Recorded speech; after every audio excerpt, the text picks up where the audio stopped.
Baik, saya mulai presentasi dari kelompok kami. Assalamualaikum warahmatullahi wabarakatuh. Yang saya hormati Ibu Ika Purwanti selaku dosen pengampu mata kuliah Manajemen Strategi semester 5. Kami kelompok 10 akan mempresentasikan hasil kerja diskusi dari kelompok kami. Sebelumnya saya akan memperkenalkan nama-nama anggota dari kelompok kami. Yang pertama ada saya sendiri, Dedi Priyatna. Yang kedua ada Mas Nas Sahayul Ibad. Yang ketiga ada Mbak Putri Elvira Safitri. Baik, kelompok 10 akan memaparkan sedikit penjelasan mengenai materi evaluasi strategi. Oke, untuk materi yang pertama adalah hakikat evaluasi strategi.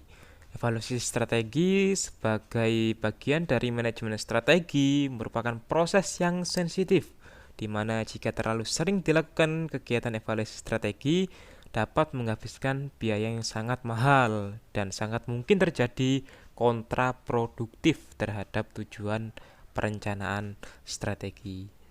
Jadi otomatis di dalam suatu perusahaan atau di dalam suatu bisnis, evaluasi strategi itu tidak sering dilakukan. Biasanya itu dilakukan ketika terjadi ketidaksesuaian atau biasanya dilakukan setiap akhir tahun atau bisa juga tribulan.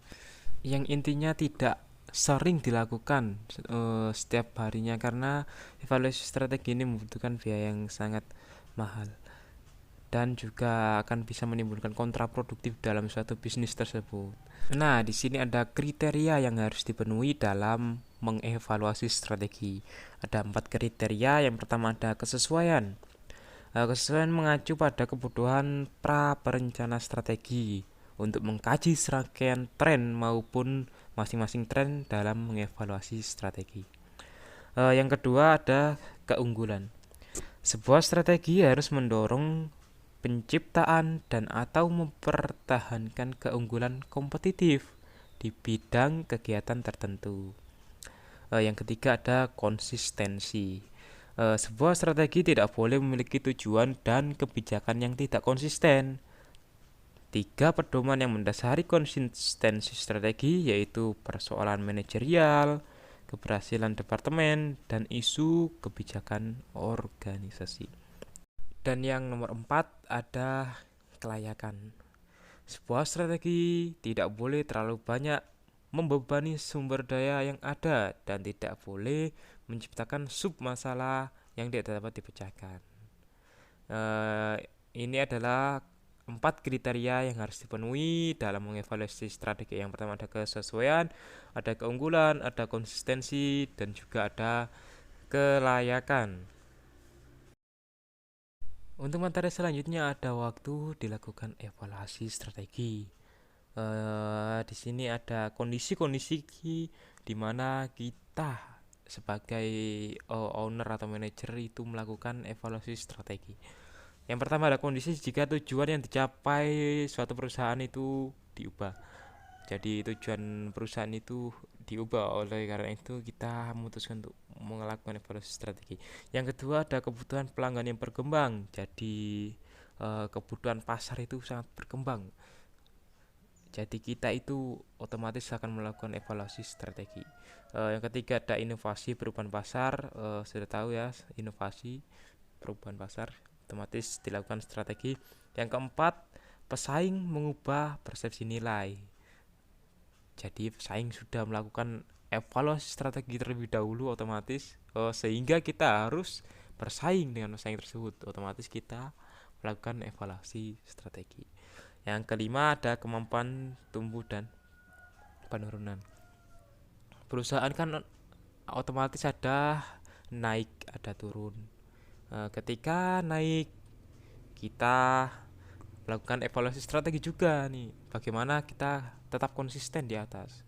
Ketika turun, kita juga harus melakukan evaluasi strategi juga. Bagaimana kita keluar dari penurunan perusahaan ini agar perusahaan ini naik ke atas.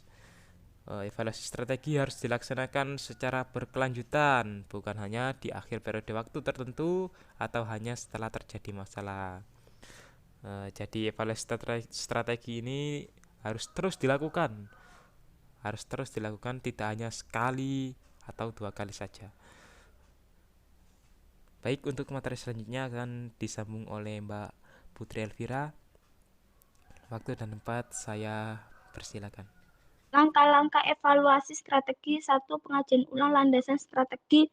Membuat revisi matrik evaluasi faktor internal atau IFE, kekuatan dan kelemahan. Membandingkan matrik IFE revisi dengan yang sudah ada. Membuat revisi matrik evaluasi faktor eksternal atau EFE, peluang dan ancaman. Membandingkan matrik EFE revisi dengan yang sudah ada.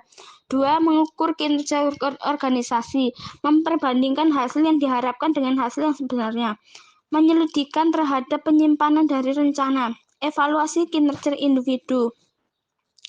Pengamatan kemajuan yang telah dibuat ke arah pencapai tujuan yang telah ditetapkan. 3. Pengambilan tindakan korektif. Tindakan korektif diperlukan untuk membuat organisasi tetap berada di jalur tujuan. Selain itu diharapkan juga mendorong organisasi agar berhasil beradaptasi dengan lingkungan yang telah sedang berubah. Contoh tindakan korektif: 1. Perubahan struktur organisasi. 2. Penggantian karyawan. 3. Penjualan saham untuk menggalang modal. 4. Menciptakan kebijakan baru. 5. Menerapkan atau revisi tujuan yang menambah tenaga penjualan. Alat evaluasi strategi. Alat evaluasi strategi yang sering digunakan yaitu Bland Scorecard, yang menggunakan ukuran kuantitatif dan kualitatif untuk mengevaluasi strategi.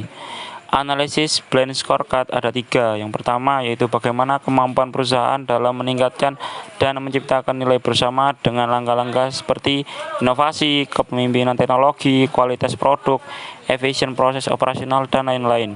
Yang kedua yaitu bagaimana kemampuan perusahaan dalam mempertahankan atau meningkatkan kompetensi inti dan keunggulan kompetitif. Yang terakhir yaitu bagaimana kepuasan pelanggan perusahaan. Bland Scorecard. Dengan adanya Bland Scorecard sangat membantu perusahaan untuk memberikan pandangan menyeluruh mengenai kinerja perusahaan.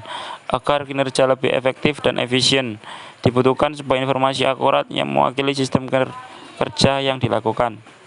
Sistem Bland Scorecard bertujuan untuk memberikan pandangan yang lebih komprehensif kepada para manajer dengan melengkapi ukuran finansial melalui matrik tambahan yang mengukur kinerja di berbagai bidang. Karakteristik evaluasi strategi yang efektif ada 3. Yang pertama yaitu kegiatan evaluasi strategi harus ekonomis, bermakna, dan berkaitan dengan tujuan perusahaan.